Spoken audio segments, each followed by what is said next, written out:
Hi,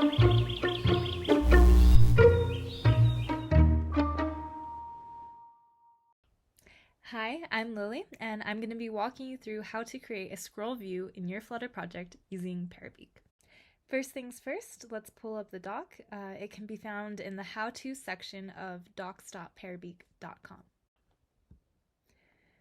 Okay, so the first step is to create a scroll view Figma file. We already have one made for you, so you can click the link and duplicate it to your own drafts. You can do that by clicking the arrow at the top, duplicate to drafts, and let's open that file. Here, since it's an editable copy, you'll be able to change whatever you'd like. Some things you need to note are the long list needs to have an auto layout. You can view that by right-clicking and then scrolling to auto layout. We already have it on there for you. It's at the top and bottom on the constraints. Second, we're going to need a custom tag for any feature on Parabeac that you want to add logic to. You just add it to the name box. Here, we also already did it for you, so your Figma file is ready to go. I'm going to be using Nest to convert. You can go directly there by going to app.parabeac.com, and you're going to want to start a new project, name it. In this case, it'll be Scrollview. Add the link to the Figma file in your drafts and hit next. It will look like this if you've already connected your Figma account. Otherwise, you'll need an ID token or to go ahead and give Parabeac permission to access your Figma files. Either or works just the same. All right, go ahead and select the pages you want to convert. For us, it'll be all of them. Hit apply, then select the repository you want. In this case, I already have one named Scrollview, and it'll be a branch off of main. Awesome, go ahead and view the pull request. So I can see that it created a new branch for the newly generated code. So I'm going to go ahead and download that via zip file and then open it in VS Code. You can do this any way that you'd like.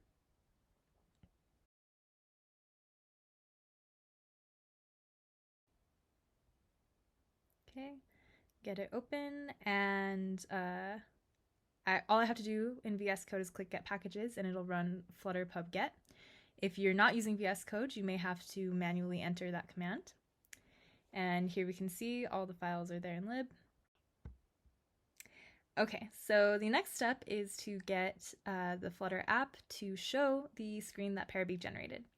And we do that by giving main.dart access to the screen that was generated. At the top of main.dart, you add import package and then the name of your project and the file path to the screen.g.dart file. You can copy and paste from ours and just change the name of your project. If you forgot what it is, you can find it in pubspec.yaml. You can also copy the file path to the screen.g.dart file, but the import package line that we have should work for you as long as you change the name. Now that main.dart has access to those files, we just need to change what home points to. So if you go into the screen.g.dart file, the first class should be the name of the screen. So in our case, sample scroll view. And so in main.dart, you'll just change what my app points to in home. So erase my home page, paste what you copied, and empty the parentheses. So now when we save the file and do Flutter Run, which is what we're doing here, it should point to the generated screen file, and it'll show us that instead of the standard Flutter demo homepage. I conveniently already have an iPhone up and running. You can do this on Chrome or Android or whatever platform you're developing on, and that's the beauty of Flutter.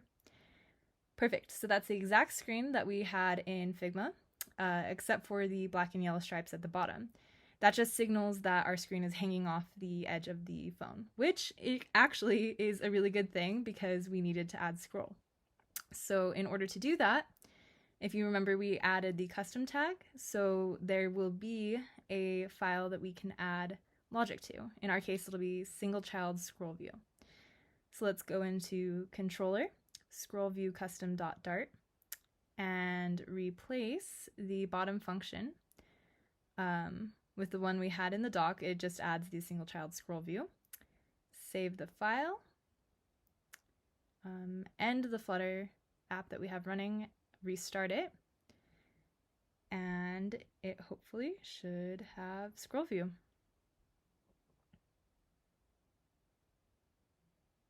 All right, there you go. See, now that there's scroll, we can go up and down and there's nothing hanging off of the screen. I hope that this helped. If you need any help or have any questions, feel free to reach out to us via email at admin@parabeac.com or through our Discord channel. If you have any recommendations for future tutorials or how-tos that you'd like to see, hit us up as well. We're here to create documentation and guides just for you. Happy coding!